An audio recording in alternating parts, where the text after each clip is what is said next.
In the unforgiving desert of 1880s Arizona territory, where survival depends on reading people faster than they can draw their guns, Apache warrior Ayanna thought she understood all types of men. The drunk cowboys who stumbled through her trading post were predictable, loud, crude, and weak. But, when her trembling hands accidentally tore open the shirt of an unconscious stranger she was trying to help, what she discovered beneath the fabric would shatter every assumption she held about courage, honor, and the hidden scars that make ordinary people extraordinary. Some secrets are written in flesh. Some stories can only be told by the marks left behind. And some moments of accidental intimacy reveal truths that change two people forever.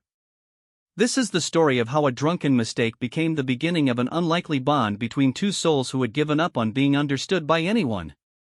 The Arizona sun beat down mercilessly on the small trading post that sat like a lonely island in the vast desert. Ayanna wiped the sweat from her brow as she arranged the latest shipment of supplies on the wooden shelves. The Apache woman had learned to read the desert's moods like an ancient language, and today the heat carried whispers of trouble on the wind. Her trading post served as neutral ground between the Apache reservation and the growing white settlements. It was a delicate balance she maintained through careful diplomacy and an iron will. The white settlers needed the Apache knowledge of the land, and her people needed the supplies that came from the outside world. Ayanna had positioned herself as the bridge between two worlds that barely tolerated each other. The sound of approaching hoofbeats made her look up from her work. A single rider was coming fast across the desert, his horse lathered with sweat and foam. Something was wrong. Experienced riders didn't push their mounts that hard in this heat unless they were running from something or toward something equally urgent. As the rider drew closer, Ayanna could see he was slumped forward in the saddle, barely conscious. His hat had fallen back, revealing dark hair plastered to his head with sweat. The horse, a sturdy bay gelding, seemed to be following its own instincts more than any guidance from its rider. The horse stumbled to a stop near the water trough outside her post, its sides heaving. The rider swayed dangerously, and Ayanna rushed forward just as he began to slide sideways from the saddle. She caught him as he fell, his weight nearly taking her to the ground. The smell of whiskey hit her immediately. Another drunk cowboy, she thought with disgust. They came through regularly, usually causing trouble and showing no respect for her or her establishment. But, as she struggled to support his weight, something felt different about this one. His clothes were well-made but travel-worn. His boots were expensive leather, not the cheap footwear most drifters wore. His gun belt was quality work, the holster showing signs of regular use but careful maintenance. This wasn't some worthless drunk spending his last coins on liquor. Ayanna managed to half-drag, half-carry him inside the trading post. The interior was cooler, shaded by thick adobe walls and a deep porch that ran along the front of the building. She had furnished it simply but comfortably, with a few chairs for customers and a small area in the back where she could tend to business matters or, occasionally, help travelers in need. She lowered him onto a wooden bench near the back wall, breathing hard from the effort. The man was unconscious, his breathing shallow but steady. In the better light, she could see he was probably in his early 30s, with strong features and calloused hands that spoke of hard work. A thin scar ran along his jaw, barely visible beneath several days of stubble. Ayanna fetched a bowl of cool water and a clean cloth. As she began to clean the dust and sweat from his face, she tried to piece together what might have brought him here. The desert was unforgiving to travelers, especially those foolish enough to drink while riding in the heat. But his horse had been well cared for, and his equipment suggested he wasn't a complete fool. His breathing seemed to be getting shallower, and she noticed his lips were cracked from dehydration. The whiskey smell was strong, but underneath it she detected something else, a metallic scent that made her pause. She looked more carefully at his clothes and noticed dark stains on his shirt that she had initially mistaken for sweat. Blood. He was bleeding. Ayanna's training as a healer, learned from her grandmother, kicked in immediately. She had tended wounds before, both from hunting accidents among her people and from the occasional conflicts that arose in this border territory. The first rule was always to find the source of the bleeding. She began to examine him more carefully, looking for obvious wounds on his arms and head. Finding nothing immediately visible, she realized she would need to check his torso. Her hands hesitated for a moment. In Apache culture, touching an unconscious stranger so intimately would normally require the presence of other women, but she was alone and he was clearly in need of help. Pushing aside her cultural reservations, she began to unbutton his shirt. The fabric was stiff with dried blood in places, and she had to work carefully to avoid reopening any wounds. As she worked, she found herself noticing details about him that surprised her. His hands, while calloused from work, had long fingers that suggested education or refined skills. There was ink staining his right index finger, the kind that came from regular writing. A small silver ring on his left hand bore an intricate design she didn't recognize. These weren't the hands of a typical cowboy or drifter. The buttons on his shirt were proving difficult, made stiff by the dried blood and his unconscious movements. Frustrated and worried about his condition, Ayanna took hold of the fabric and pulled, intending to open it enough to examine his chest for wounds. The shirt tore more easily than she had expected. The sudden ripping sound filled the quiet trading post as the fabric separated, revealing his chest and stomach. What she saw there made her gasp and step backward, her hand flying to cover her mouth in shock. His torso was a map of scars. Not the random marks of accidents or the occasional fight, but deliberate, systematic scarring that told a story of prolonged suffering. There were thin lines across his ribs that could only have come from a knife or razor. Circular marks on his shoulder and side showed where something hot had been applied to his skin. Most disturbing of all, there were words carved into the skin above his heart, crude letters that had healed badly, forming raised scar tissue that spelled out coward. Ayanna had seen the results of torture before. Apache warriors sometimes returned from battles bearing the marks of enemy cruelty, and she had heard stories from the old ones about the ways people could be broken through pain. But this was different. This had been done with care and precision, designed to cause maximum suffering while keeping the victim alive. Her initial assumption about another worthless drunk cowboy crumbled completely. Whatever this man's story was, he had endured something terrible. The scars were old, well-healed, suggesting this had happened years ago. But the memory of such treatment would never fade, and she began to understand why he might seek escape in a bottle. Setting aside her shock, she forced herself to focus on the immediate problem. She could see fresh blood seeping from a wound in his side, just below the ribs. It wasn't immediately life-threatening, but it needed attention. She gathered her supplies and set to work cleaning and bandaging the wound.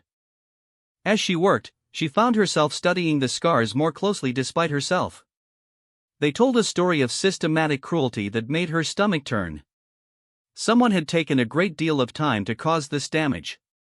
The precision of the cuts, the deliberate placement of the burn marks, all spoke of calculated torture rather than random violence. The word carved above his heart troubled her most.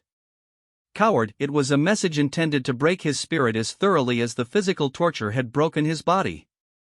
She had heard white soldiers use that word to shame men who showed fear or refused to fight. But, looking at this man, at the careful way his gear was maintained and the quiet strength in his unconscious features, she found it hard to believe cowardice was among his failings. His breathing was becoming more regular as she worked, and some color was returning to his face. The wound in his side was clean and not too deep, probably from a knife or broken bottle during a fight. With proper care, it would heal without complications. As she finished bandaging him, Ayanna found herself wondering about the circumstances that had brought him to her door.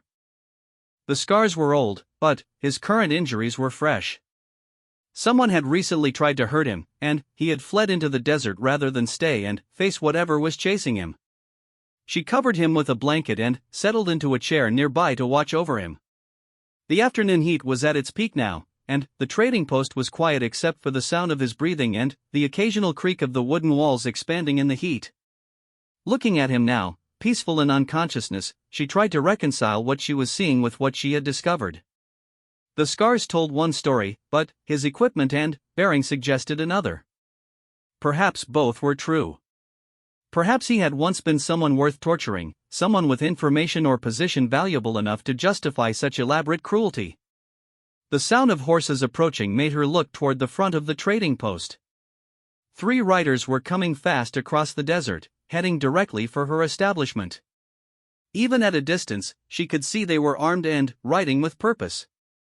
Her instincts, honed by years of living between two often hostile worlds, told her these men were trouble. She moved to the window and watched as they approached.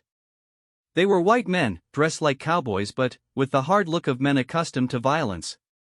Their leader, a tall man with a black mustache, was scanning the ground near her water trough with the intensity of a tracker. They had followed his trail. Ayanna looked back at the unconscious man on her bench. Whatever he had done, whoever he had angered, it had followed him across the desert to her door. She had a choice to make. She could tell the riders about their quarry, collect whatever reward they might offer, and avoid any trouble for herself and her business. But, looking at those scars again, at the word carved into his flesh by someone who had taken pleasure in causing pain, she found she couldn't do it. Whatever his crimes, he had already paid a price that no human being should have to bear. If these men were anything like the person who had tortured him, then turning him over would be signing his death warrant.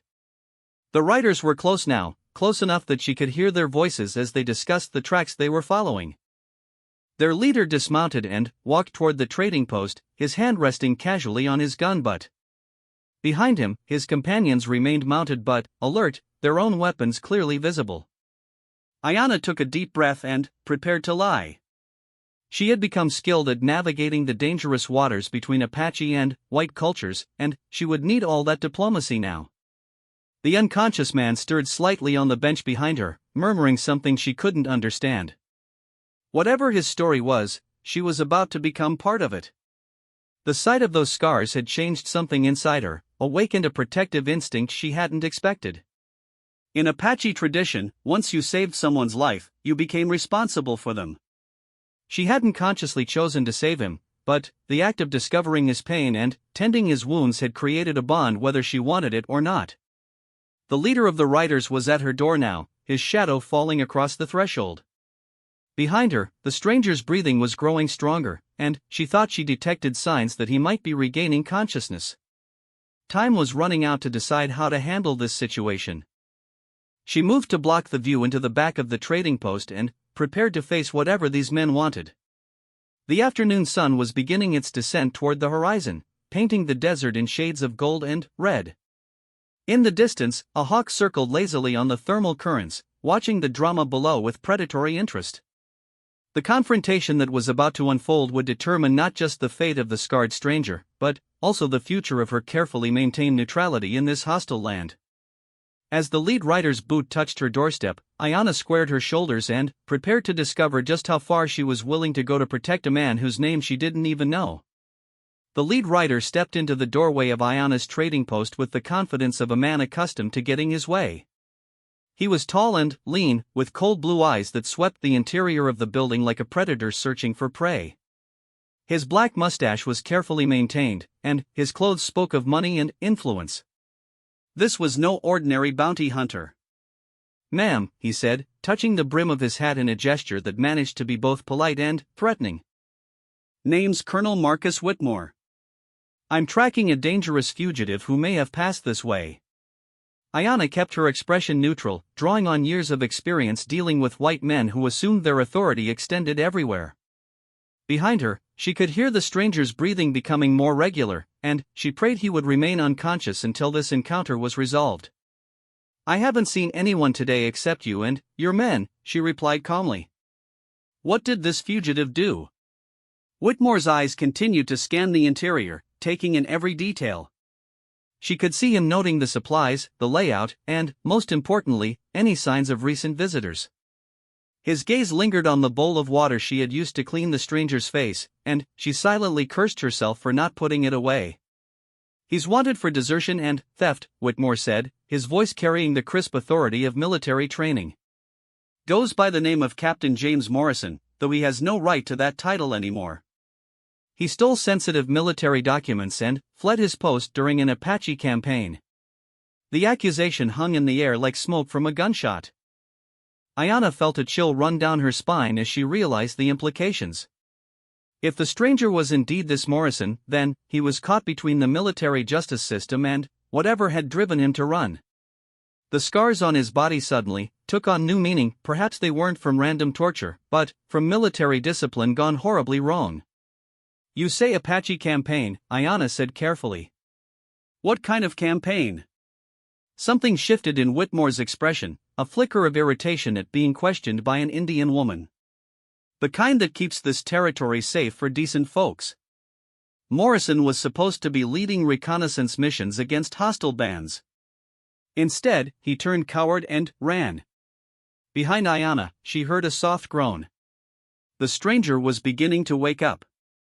She had to keep Whitmore's attention focused on her and away from the back of the trading post. This desert is dangerous for a lone rider, she said, moving slightly to block more of Whitmore's view. If he came this way, he might not have survived the journey. Oh, he survived, said one of Whitmore's companions from the doorway. This man was shorter but stockier, with a face that bore the marks of frequent violence. We found his horse's tracks leading right to your water trough. Fresh tracks. Ayanna's mind raced. The tracks would be impossible to deny, but that didn't mean she had to admit to seeing their owner. Many horses come here for water. It's the only source for miles. Whitmore stepped deeper into the trading post, his boots echoing on the wooden floor. Mind if I take a look around? Just to be thorough. It wasn't really a request, and they all knew it. Ayanna nodded, knowing that refusing would only increase his suspicions. Of course, Colonel. But, as you can see, there's not much to hide here. As Whitmore began to examine the trading post more carefully, Ayanna used the opportunity to position herself where she could see the stranger. His eyes were open now, but he was smart enough to remain still and quiet. Their gazes met for a brief moment, and she saw intelligence there, along with a wariness that spoke of long experience with danger. Whitmore was methodically checking every corner of the front area, looking behind barrels and examining the floor for signs of recent occupancy. He found the damp spot where she had spilled water while cleaning Morrison's face, and his eyes narrowed. Someone's been here recently, he stated. This water's fresh. I was cleaning, Ayanna replied. I spilled some water while organizing my supplies. The excuse sounded weak even to her, but Whitmore seemed to accept it for the moment. He continued his search, moving methodically toward the back of the trading post where Morrison lay on the bench. Ayanna felt her heart rate increasing as the distance between the colonel and his quarry decreased. Tell me about this Morrison, she said, hoping to distract him with conversation. What kind of man steals from his own army? Whitmore paused in his search, and she saw something dark flicker across his features. The worst kind. A man who puts his own comfort above his duty to his country and his fellow soldiers. Morrison was given command of a special unit tasked with gathering intelligence on Apache movements. Good men died because of his cowardice. The stranger, Morrison, was watching this exchange with growing alertness. Ayanna could see him taking in every word, and she noticed his hands slowly clenching into fists despite his efforts to remain motionless. What exactly did he do? Ayanna pressed, genuinely curious now about the story behind Morrison's scars. He was supposed to infiltrate an Apache camp and gather information about their weapons and numbers, Whitmore continued, his voice taking on the tone of someone reciting an official report. Instead, he got himself captured and told them everything about our plans. When he finally escaped, he claimed he'd been tortured, but we know better. He traded our secrets for his freedom. Morrison's jaw tightened almost imperceptibly. Ayanna could see the accusation cutting deep, and she began to understand the full weight of what he was carrying. If Whitmore's version was true, then Morrison was indeed a traitor. But if it was false, then he was a man who had endured torture for his duty only to be branded a coward for his suffering. How do you know he traded information? Ayanna asked. Whitmore's expression grew cold. Because the Apache knew exactly where to hit us next. They ambushed 3 of our patrols using intelligence that only Morrison could have provided. Good soldiers died because of his betrayal. The accusation was devastating, but Ayanna found herself looking more carefully at Morrison's scarred body.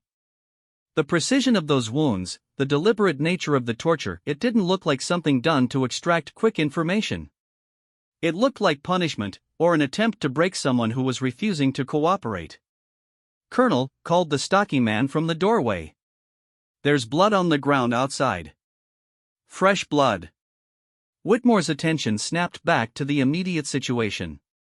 He strode to the window and examined the area his man was indicating. Sure enough, there were dark stains on the hard-packed earth near the water trough. "Someone wounded was here recently," Whitmore stated. "Where is he?" Ayanna maintained her calm exterior despite the growing tension. "I told you, I haven't seen anyone." "If there's blood, it could be from any number of sources. Animals, travelers, fights among drifters." But Whitmore was no longer listening to her explanations. His military training was evident as he began a more systematic search of the premises. He moved toward the back of the trading post with the determination of a man who knew his prey was close. Morrison caught Ayanna's eye and mouthed a single word, "Run." She shook her head slightly. Running would only confirm their suspicions and might get her killed in the process. Better to continue the deception as long as possible and hope for an opportunity to resolve this without bloodshed. Whitmore was almost to the bench now. In seconds, he would discover Morrison and the confrontation would become deadly. Ayanna made a desperate decision. "Colonel," she said loudly, causing him to turn back toward her. "You mentioned stolen documents. What kind of documents would an Apache reconnaissance mission involve?" The question caught his attention, as she had hoped. In his arrogance, he seemed to enjoy explaining his superiority to what he clearly saw as an ignorant Indian woman.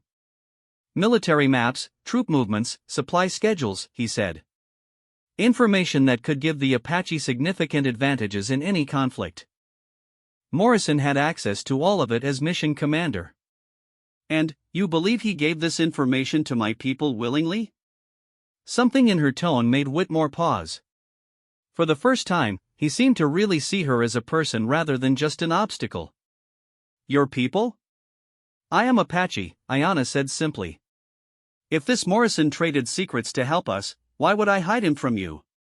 It was a dangerous gambit, but it had the desired effect. Whitmore's assumptions about the situation began to shift as he reconsidered her motivations. An Apache woman would have no reason to protect a man who had betrayed the army, unless she didn't believe the betrayal had actually occurred. "Maybe because you know something we don't," suggested the stocky man from the doorway. Whitmore held up a hand to silence his subordinate. He was studying Ayanna with new interest, clearly trying to read her motivations.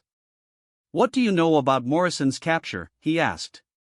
Ayanna chose her words carefully. "I know that Apache warriors do not torture for information. If we want to know something, we ask.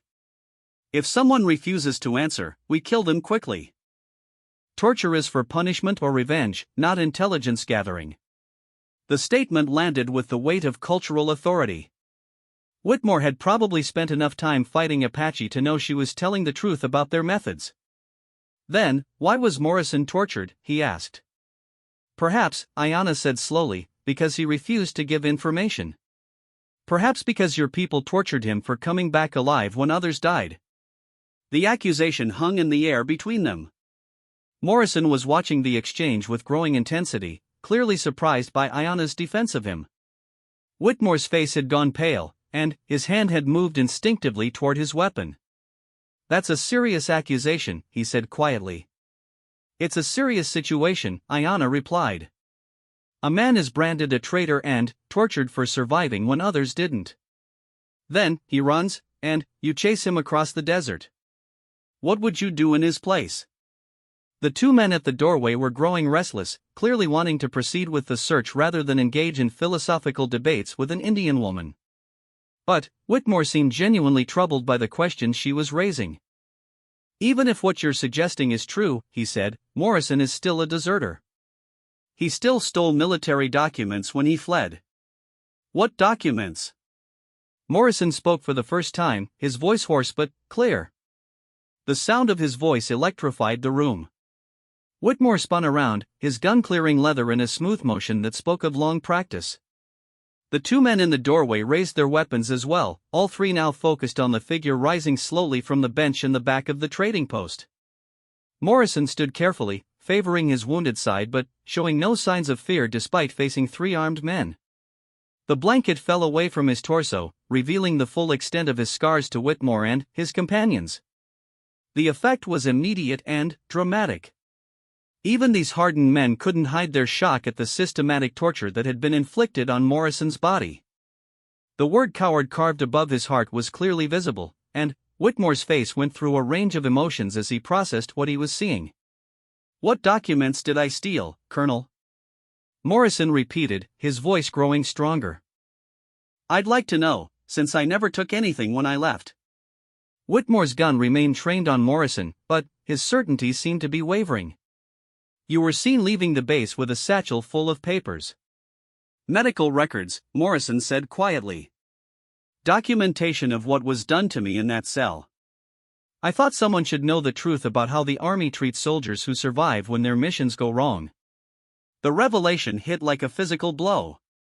Ayanna could see the implications registering on Whitmore's face as he realized the true nature of the documents Morrison had taken.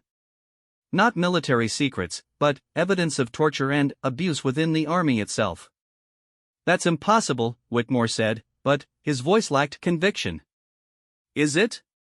Morrison asked. He gestured to his scarred body. "Look at what they did to me, Colonel. Look at the word they carved into my flesh. Do you really think this was done by Apache warriors?" The room fell silent except for the sound of breathing and the distant whistle of wind across the desert. The truth was written in scars across Morrison's body, and even Whitmore couldn't deny what he was seeing. "The report said you were tortured by Apache after you betrayed our positions," Whitmore said, but his gun hand was beginning to lower. "The reports lied," Morrison replied. "I was tortured by my own people for surviving a mission that was designed to fail. They needed a scapegoat for their incompetence, and I was convenient." Ayanna watched the confrontation unfold with growing understanding. Morrison wasn't a traitor or a coward. He was a man who had been broken by his own people and, then, branded a criminal for trying to expose the truth. The scars on his body were evidence of a systematic cover-up that went far beyond simple military discipline. The standoff continued, with three guns still trained on Morrison despite the growing doubts in their owners' minds. Outside, the desert wind was picking up, carrying dust devils across the landscape and rattling the windows of the trading post. Storm clouds were gathering on the horizon, promising a violent end to the day. Whatever happened next would determine whether Morrison lived to tell his story or died in this remote trading post with his secrets buried forever. The silence in the trading post stretched like a taut rope ready to snap. Morrison stood facing three armed men with nothing but the truth carved into his flesh as protection. Ayanna could see the internal struggle playing out on Colonel Whitmore's face as military duty warred with growing doubt about the official story he had been told. "You're saying the Army tortured you?" Whitmore asked, his gun still raised but his voice uncertain. Morrison nodded slowly. "For 3 weeks. They kept me in a cell beneath Fort Carson while they decided what to do with me. Major Phillips was in charge. He seemed to enjoy his work." The name hit Whitmore like a physical blow. Ayanna saw recognition flash across his features, followed by something that looked suspiciously like fear. Phillips was clearly someone the colonel knew, and knew well enough to believe capable of what Morrison was describing. "Phillips is dead," Whitmore said quietly. "Killed in an Apache raid 6 months ago." "Convenient," Morrison replied. "Dead men can't contradict official reports." The stocky man at the door was growing impatient with the conversation. "Colonel, we came here to bring back a deserter, not listen to fairy tales. Let's take him and go." But Whitmore raised a hand to silence his subordinate. He was studying Morrison's scars with the eye of someone who had seen battlefield injuries and knew the difference between wounds inflicted in combat and those created through deliberate torture. "Show me your back," Whitmore commanded. Morrison hesitated for a moment, then slowly turned around. The sight that greeted them made even the hardened soldiers gasp. His back was a network of scars from whips and knives, with burn marks scattered across the landscape of damaged flesh. But most disturbing were the precise cuts that spelled out words: traitor, coward, and Apache lover were carved into his skin in crude letters. Dear God, Whitmore whispered, his gun lowering completely for the first time. Ayanna felt sick looking at the systematic destruction of a human being. This wasn't the random violence of war or even the desperate brutality of frontier justice. This was calculated torture designed to break a man's spirit as thoroughly as it destroyed his body. They wanted me to sign a confession, Morrison said, turning back to face them. Admit that I had traded information to the Apache in exchange for my freedom. When I refused, they got creative. Why didn't you just sign it? Asked the third man, speaking for the first time. His voice carried a note of genuine curiosity rather than accusation. Morrison's eyes hardened. Because it wasn't true. Because good soldiers died on that mission, and they deserved better than to have their deaths blamed on a lie. Because someone needed to remember what really happened. What did happen? Ayanna found herself asking. Morrison was quiet for a long moment, clearly reliving painful memories. When he spoke, his voice was distant, as if he were recounting someone else's story. We were sent to infiltrate a large Apache camp and gather intelligence on their numbers and weapons. The mission was commanded by Major Phillips, but I was leading the actual reconnaissance team. 12 good men volunteered to go with me. He paused, and Ayanna could see the weight of command responsibility in his expression. The intelligence we had been given was completely wrong. Instead of a small hunting party, we found ourselves facing a major war council with warriors from multiple bands. Someone had given us false information, or we had been deliberately sent into a trap. Why would anyone do that? Whitmore asked, though his tone suggested he might already know the answer. Because Phillips wanted to provoke a major conflict, Morrison continued. He believed the only way to solve the Apache problem was through total war. A massacre of American soldiers would give him the justification he needed to launch a campaign of extermination. The accusation hung in the air like poisonous smoke. Ayanna felt a chill run down her spine as she realized the implications of what Morrison was saying. He wasn't just accusing the army of torturing him, he was claiming they had deliberately sacrificed his men to justify genocide. That's a serious charge, Whitmore said slowly. It's a serious crime, Morrison replied. Phillips was willing to sacrifice American soldiers to achieve his goals. When I survived and could testify to what really happened, he needed to discredit me. The torture was just the beginning. Ayanna found herself studying the three soldiers with new understanding. If Morrison was telling the truth, then they weren't just tracking a deserter, they were part of a conspiracy to silence a witness to mass murder. Why should we believe you? The stocky man demanded. You're a deserter and a thief.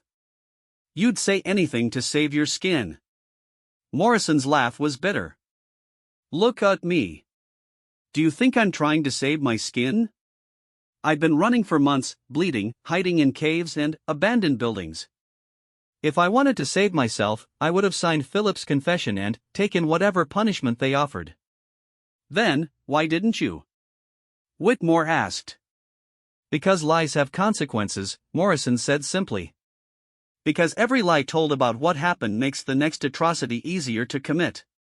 Because someone has to speak for the dead. The passion in his voice was unmistakable. This wasn't the speech of a coward or a traitor. This was a man driven by moral conviction, even when that conviction had cost him everything he had ever valued. Ayanna watched the soldiers processing this information and could see doubt spreading among them like water through cracked ground. These were not evil men, they were soldiers following orders based on information they had been given. But, faced with the physical evidence of systematic torture and a story that made more sense than the official version, their certainty was crumbling. What proof do you have? Whitmore asked finally. Morrison gestured to his scarred body. You're looking at it. But, there's more. The medical records I took document every session, every technique they used, every question they asked. They kept meticulous records of their work. Where are these records now?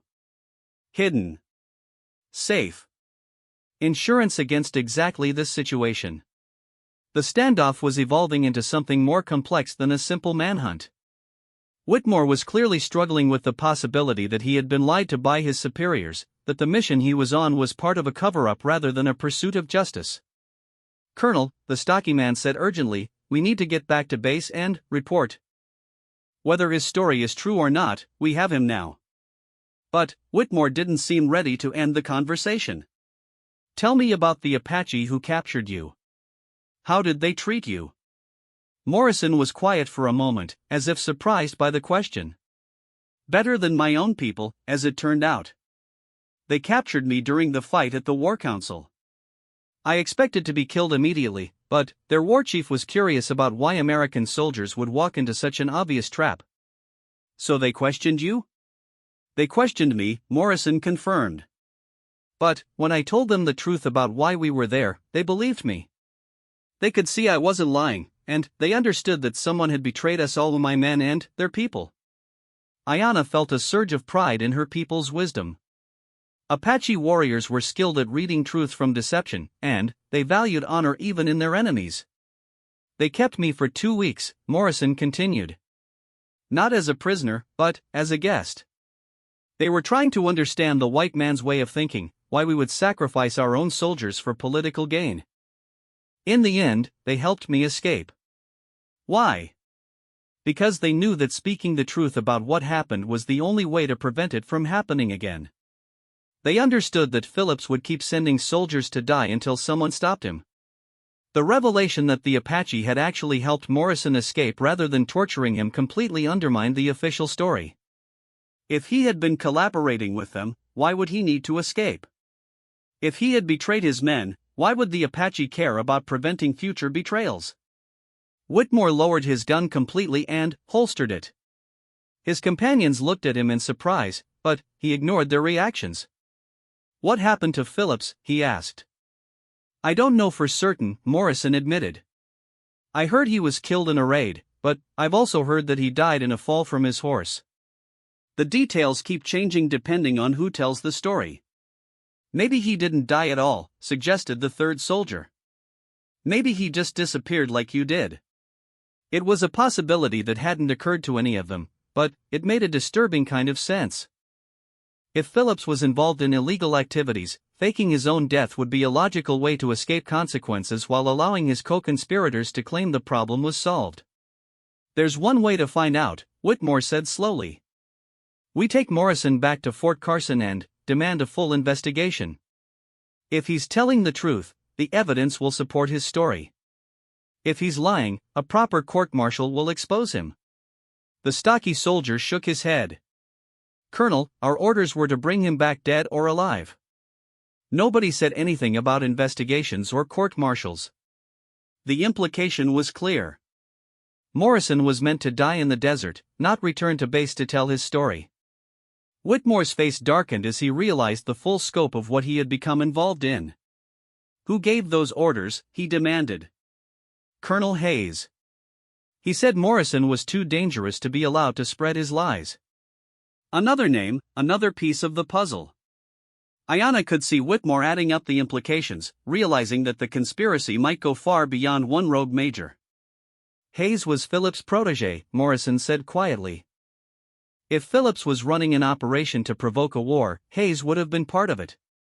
The afternoon sun was beginning to sink toward the horizon, casting long shadows across the trading post. Outside, the wind was picking up, and Ayanna could hear the distant rumble of thunder from the approaching storm. They would need to resolve this situation soon, one way or another. "What do you want from us?" Whitmore asked Morrison directly. "I want the truth to come out," Morrison replied. "I want the men who died on that mission to be remembered as heroes, not casualties of their commander's cowardice. I want the people responsible for torturing me to face justice." "And if we can't guarantee that?" Morrison was quiet for a long moment. "Then, I'll keep running. I'll keep hiding. And, someday, when the time is right, I'll make sure the truth gets told anyway." It was a promise, not a threat. But Ayanna could hear the iron determination in his voice. This was a man who had already sacrificed everything for his principles. He wouldn't compromise now, no matter what they offered him. The three soldiers exchanged glances, clearly uncertain how to proceed. Their simple manhunt had become complicated by questions of justice, honor, and the possibility that they had been lied to by their own commanders. "There's another option," Ayanna said quietly, speaking for the first time in several minutes. All eyes turned to her, surprised that she was inserting herself into what had become a military discussion. "You could let him go," she continued. "Report that you tracked him to my trading post but found no sign of him. Say the trail went cold in the desert." "That would be lying," the stocky soldier protested. "Sometimes lies serve truth better than facts," Ayanna replied. "Sometimes the only way to preserve justice is to bend the rules." It was a sophisticated moral argument, and one that clearly resonated with Whitmore. He had spent his career following orders and trusting in the military justice system. But, faced with evidence of systematic corruption within that system, he was being forced to choose between blind obedience and moral courage. The storm was getting closer now, and lightning was beginning to flash in the distance. They would need to make their decision soon, before the weather made travel impossible. The first drops of rain began hitting the windows of the trading post as Colonel Whitmore wrestled with the most difficult decision of his military career. The storm clouds had been building steadily, and now the desert sky was dark with the promise of a violent tempest. In the distance, lightning split the sky, followed by the deep rumble of thunder that seemed to shake the very foundations of the building. Morrison remained standing despite his obvious pain, unwilling to show weakness in front of the men who had been sent to capture him. The bandage Ayanna had applied was beginning to show fresh blood, suggesting that his wound had reopened during the confrontation. But his eyes remained alert and determined, watching the three soldiers who held his fate in their hands. Whitmore walked to the window and stared out at the approaching storm. The wind was picking up dramatically, sending clouds of dust and debris swirling across the desert landscape. His horse and those of his men were growing restless, sensing the coming violence in the air. "This storm's going to be bad," he said quietly. "We need to make a decision soon, or we'll be trapped here until it passes." The stocky soldier, who had introduced himself as Sergeant Murphy, was clearly growing impatient. "Colonel, our orders were clear. We can't let personal feelings interfere with our duty." "Duty," Whitmore repeated the word as if it left a bitter taste in his mouth. "What exactly is our duty here, Sergeant? To follow orders blindly, or to serve justice?" "Our duty is to follow orders," Murphy replied firmly. "That's what being a soldier means." "Even when those orders are wrong?" Morrison asked. "Even when following them makes you complicit in murder and torture?" The question hung in the air as another flash of lightning illuminated the darkening landscape. The third soldier, a young man named Private Collins, had been quiet throughout most of the confrontation, but now he spoke up. "What if he's telling the truth, Sergeant? What if we're on the wrong side here?"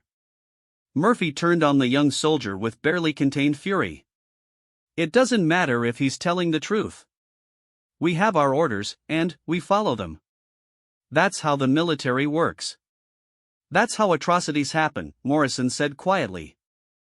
"Good soldiers following bad orders from corrupt officers. I've seen it before, and I swore I would never be part of it." Ayanna had been watching this exchange with growing concern.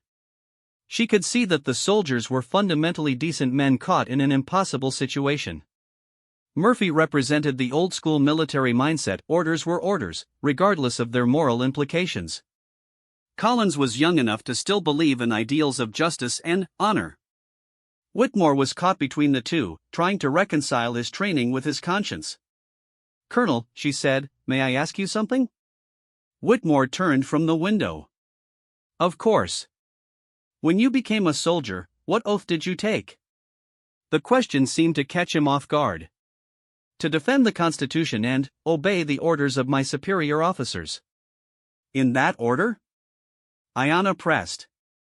Whitmore was quiet for a moment, clearly thinking through the implications of her question. "The Constitution comes first," he admitted. "And what does the Constitution say about justice? About protecting innocent people from harm?"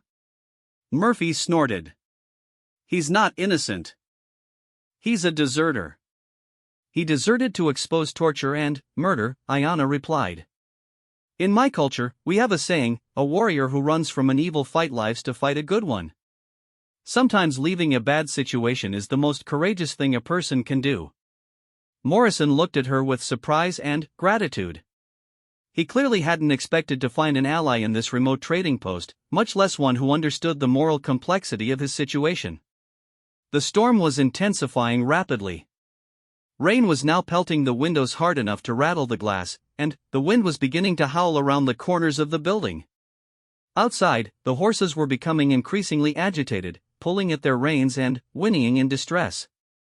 "We need to bring the horses inside," Collins said urgently. "This storm is going to be worse than anything I've seen." Whitmore nodded. "Do it. Use the lean-to shelter behind the building." As Collins hurried out to tend to the animals, the remaining 4 people found themselves in an increasingly intimate space. The storm was creating a sense of isolation, cutting them off from the outside world and forcing them to confront the moral questions they had been avoiding. "Tell me about the men who died," Whitmore said to Morrison. "The ones on your reconnaissance mission."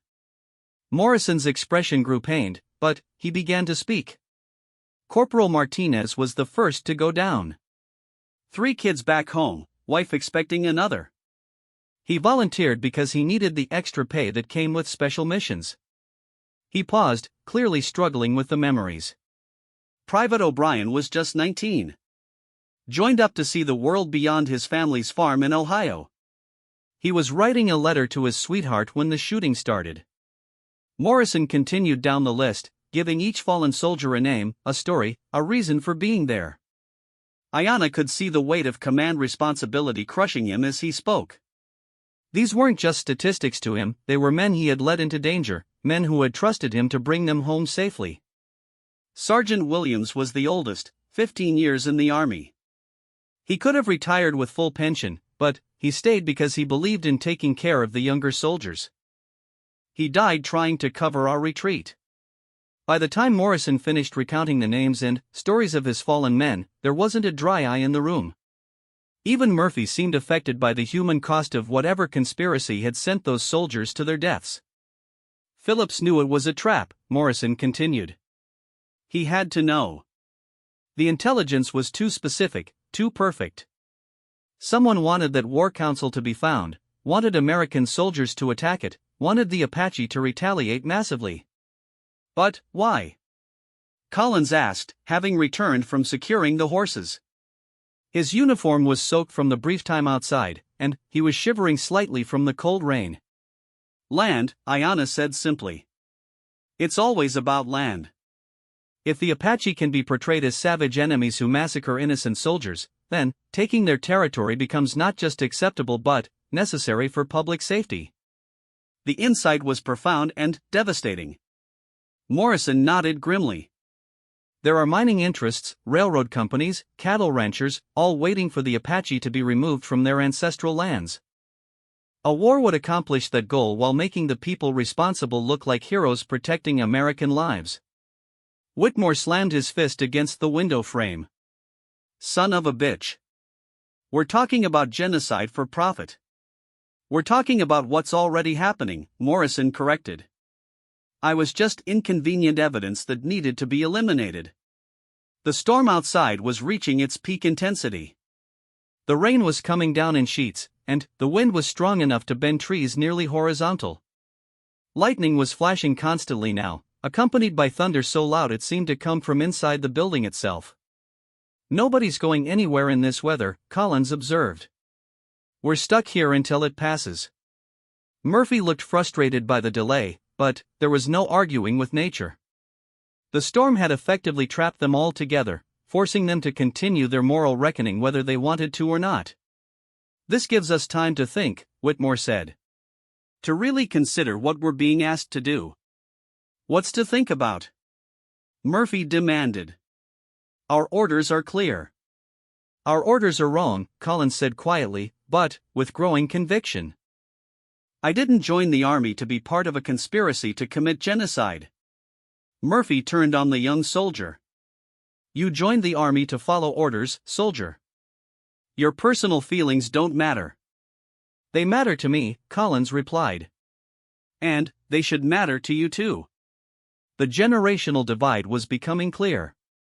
Murphy represented the old guard, trained to follow orders without question in a simpler time when the chain of command could be trusted.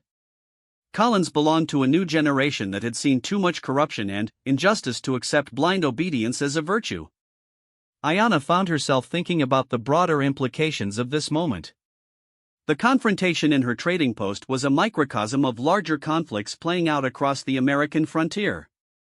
Traditional authority was being challenged by new ideas about justice and individual responsibility. The old certainties were crumbling, leaving people to navigate complex moral terrain without clear guidance. "There's something else you should consider," she said to Whitmore. "If Morrison is telling the truth about this conspiracy, then you and your men are probably not meant to survive this mission either." The statement hit them like a physical blow. Whitmore's face went pale as he considered the implications. "Think about it," Ayanna continued. "You've now heard Morrison's story. You've seen evidence that contradicts the official version of events. You know too much to be trusted." Morrison nodded grimly. "She's right. If I disappear in the desert and you return to base, what's to stop you from asking uncomfortable questions? What's to stop you from demanding a real investigation?" "They could have sent a larger force to track me down," Morrison continued. "But they sent just 3 men, told them to bring me back dead or alive, and gave them orders that would put them in direct conflict with an armed fugitive. How many of you were expected to come back?" The question hung in the air like the acrid smell of gunpowder. Whitmore looked at his 2 subordinates with new understanding, realizing that they might all be expendable in the eyes of their superiors. "Jesus Christ," Murphy whispered, his certainty finally beginning to crack. "They set us up too." The storm outside seemed to be echoing their internal turmoil. Lightning flashed continuously now, creating a strobe light effect that made the interior of the trading post feel surreal and disconnected from normal reality. The thunder was so constant it had become a background rumble, like the sound of distant artillery. "So what do we do now?" Collins asked. It was the question they had all been avoiding. They were trapped together by the storm, forced to confront truths that challenged everything they thought they knew about duty, honor, and justice. The simple manhunt had become something much more complex and dangerous. "We have choices to make," Whitmore said slowly. "We can follow our orders and probably all die for it. We can try to expose the conspiracy and probably all die for it. Or we can find a third option." "What kind of third option?" Morrison asked. Whitmore was quiet for a long moment, clearly thinking through possibilities. Outside, the storm showed no signs of abating. If anything, it seemed to be growing stronger, as if nature itself was demanding that they resolve their conflict before allowing them to return to the world. "We disappear," Whitmore said finally. "All of us." Morrison was already on the run, he just keeps running. "We report back that we lost his trail in the desert, maybe got caught in the storm and barely survived ourselves. Buy time while we figure out how to expose this thing safely." Murphy shook his head. "That's desertion, Colonel. We'd all be fugitives." "We're already dead men walking," Collins pointed out. "At least this way we might live long enough to do something about it." The young soldier's words carried the weight of truth. They had all heard too much, seen too much, to simply return to their old lives. The conspiracy that had tried to destroy Morrison would not hesitate to eliminate anyone else who threatened to expose it. As if responding to their conversation, a massive lightning bolt struck somewhere very close to the trading post. The thunder was instantaneous and deafening, shaking the building so hard that dust rained down from the ceiling. For a moment, they all thought the building might collapse. In the aftermath of that tremendous thunderclap, they sat in stunned silence, each contemplating the storm both outside and within their own hearts. The weather had become a metaphor for the moral tempest they were all experiencing, and, like the storm, their situation demanded resolution. The storm raged through the night with unrelenting fury, as if the desert itself was purging years of accumulated anger and pain. Inside the trading post, the 4 people who had been thrown together by fate found themselves forging an unlikely alliance born of shared moral conviction and mutual necessity. By dawn, the violence of the weather had exhausted itself, leaving behind a landscape washed clean and gleaming under the early morning sun. The air smelled of rain and new possibilities, and the oppressive heat that had dominated the previous day was replaced by a crisp freshness that seemed to promise change. Colonel Whitmore stood at the window, watching the sun rise over the transformed desert. During the long night, he had made the most difficult decision of his military career. The weight of that choice was evident in his shoulders, but there was also a sense of relief, as if a tremendous burden had been lifted from him. "It's decided then," he said without turning around. "We all died in the storm. Morrison was never found. The three of us were caught in a flash flood trying to track him. Our bodies were washed away, never recovered." Murphy nodded slowly. The grizzled sergeant had been the last to accept the plan, but the night of soul-searching had convinced him that following orders would only make them complicit in evil. "I still don't like running from a fight," he said. "But sometimes you have to choose which fight is worth having." Morrison was sitting on the bench, allowing Ayanna to change the bandage on his wound. The bleeding had stopped, and the injury was healing cleanly thanks to her skilled care. More importantly, the haunted look that had marked his features since his arrival was beginning to fade, replaced by something that might eventually become hope. "Where will you go?" Ayanna asked as she worked. "West, I think," Morrison replied. "California maybe, or Oregon Territory. Somewhere far enough from the army that I can start over." Private Collins looked up from the map he had been studying. "There are mining camps in Colorado that don't ask too many questions about a man's past. Good money for someone willing to work hard." "And you?" Morrison asked Whitmore. "What will the famous Colonel Whitmore do when he's supposed to be dead?" Whitmore smiled for the first time since entering the trading post. "I'm thinking about becoming a schoolteacher. Always wanted to try that. Maybe settle in some frontier town that needs someone to educate the children." The transformation in all three soldiers was remarkable. Free from the constraints of military hierarchy and corrupt orders, they were rediscovering who they might have been if different choices had led them down different paths. "What about the conspiracy?" Collins asked. "Phillips, Hayes, all the others involved, they'll just keep doing what they're doing."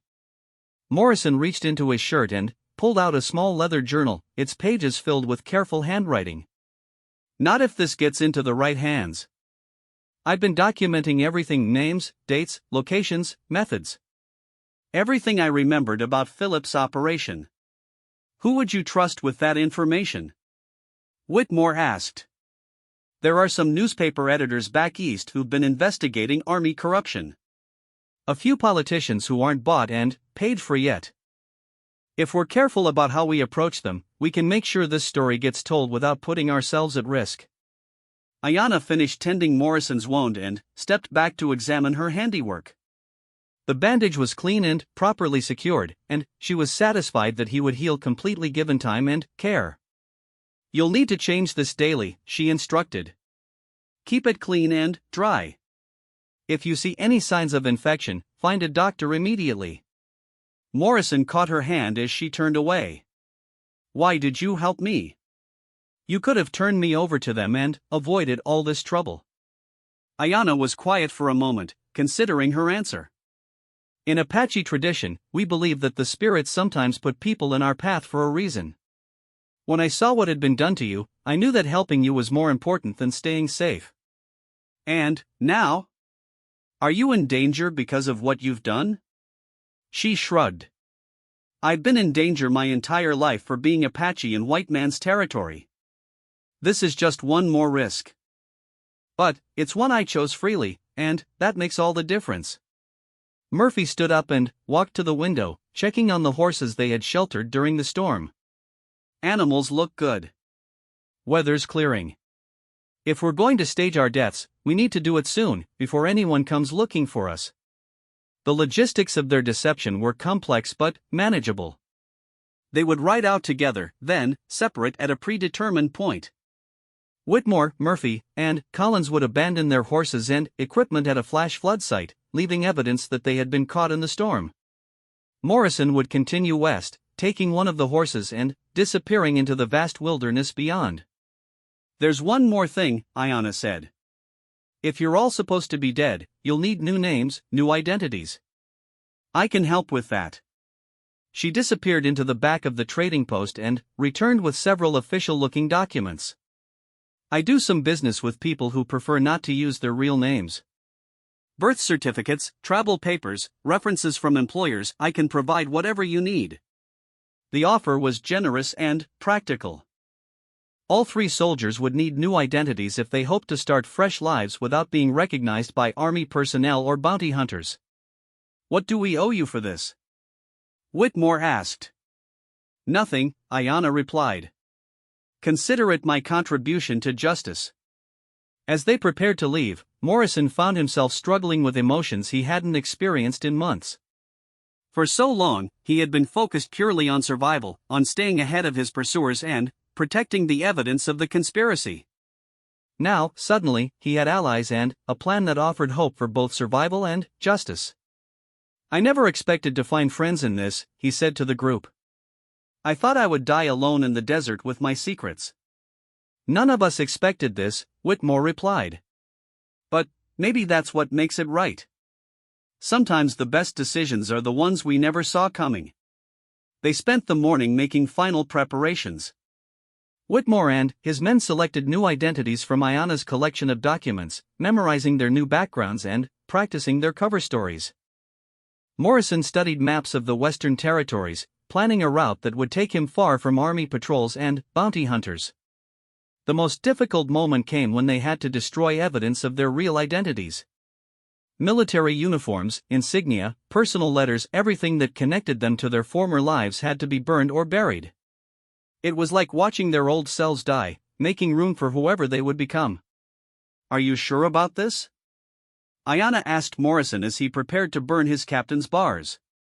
"I stopped being Captain Morrison the day they carved coward into my chest," he replied.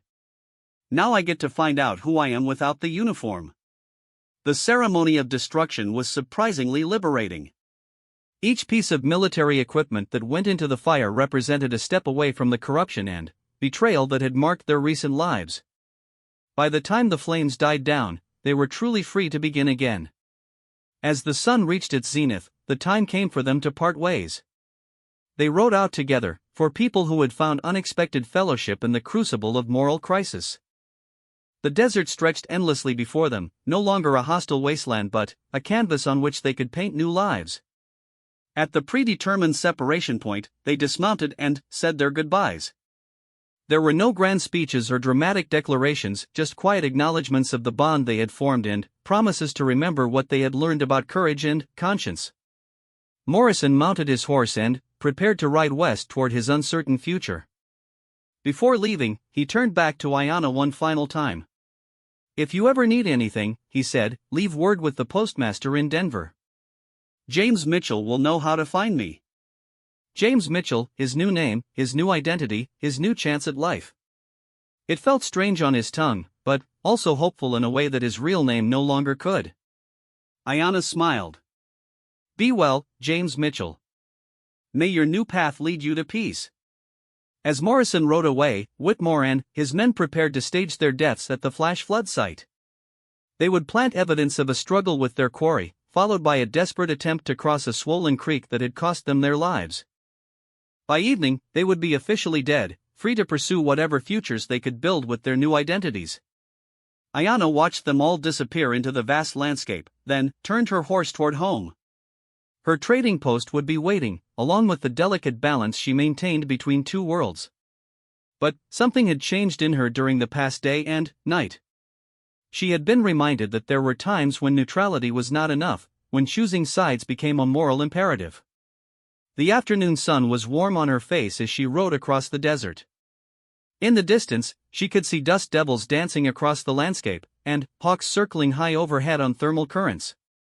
Life was returning to normal rhythms after the violence of the storm. But, for four people whose lives had intersected in her trading post, nothing would ever be normal again. They had chosen conscience over convenience, justice over security, and truth over the easy lie. The scars that had brought them together, both physical and moral, would heal in time, but the bonds forged in that moment of crisis would endure. Years later, stories would circulate about a mysterious schoolteacher in Colorado who seemed to know too much about military tactics, or a mine foreman in California whose scarred body told tales he never spoke aloud, or a trading post operator who occasionally provided assistance to travelers whose pasts were complicated. These stories would become part of the folklore of the frontier, whispered around campfires and in saloon corners. The truth about Major Phillips' conspiracy would eventually surface through the careful work of investigative journalists and reform-minded politicians. Evidence would mysteriously appear on the right desks at the right times, always untraceable to its source but always perfectly documented and devastatingly accurate. In the end, justice would be served not through the rigid hierarchy of military courts, but through the moral courage of individuals who chose to do what was right regardless of the personal cost. They had all been marked by their experience, Ayanna by her choice to help a stranger, Morrison by his refusal to let evil go unchallenged, and the three soldiers by their decision to follow conscience rather than orders. As Ayanna reached her trading post and dismounted from her horse, she looked back once more toward the horizon where her new friends had disappeared. The desert seemed vast and empty, but she knew it now held 4 people who had found the strength to start over, to become who they were meant to be rather than whose circumstances had forced them to be. The sight that had stunned her, Morrison's scarred body and the story it told, had indeed changed everything. In that moment of accidental intimacy when she had torn open his shirt, she had glimpsed not just his physical wounds but the moral courage that had earned them. That glimpse had been enough to transform them all. The desert wind carried the scent of rain and new growth as she entered her trading post. Tomorrow would bring new travelers, new challenges, new opportunities to choose between safety and justice. But, whatever came, she would meet it with the knowledge that sometimes the most important moments in life arrive unannounced, disguised as accidents and mistakes. Behind her, the desert stretched away toward infinite horizons, holding its secrets close but occasionally revealing truths to those brave enough to look beyond the surface. The story of the scarred stranger and the Apache woman who helped him would become one more legend in a land that had always been shaped by the courage of individuals willing to stand against injustice. In the end, that was what the frontier was really about, not the conquest of land or the clash of cultures, but the endless possibility of becoming something better than what you had been before. For 4 people whose lives had intersected in a moment of crisis, that possibility had become reality.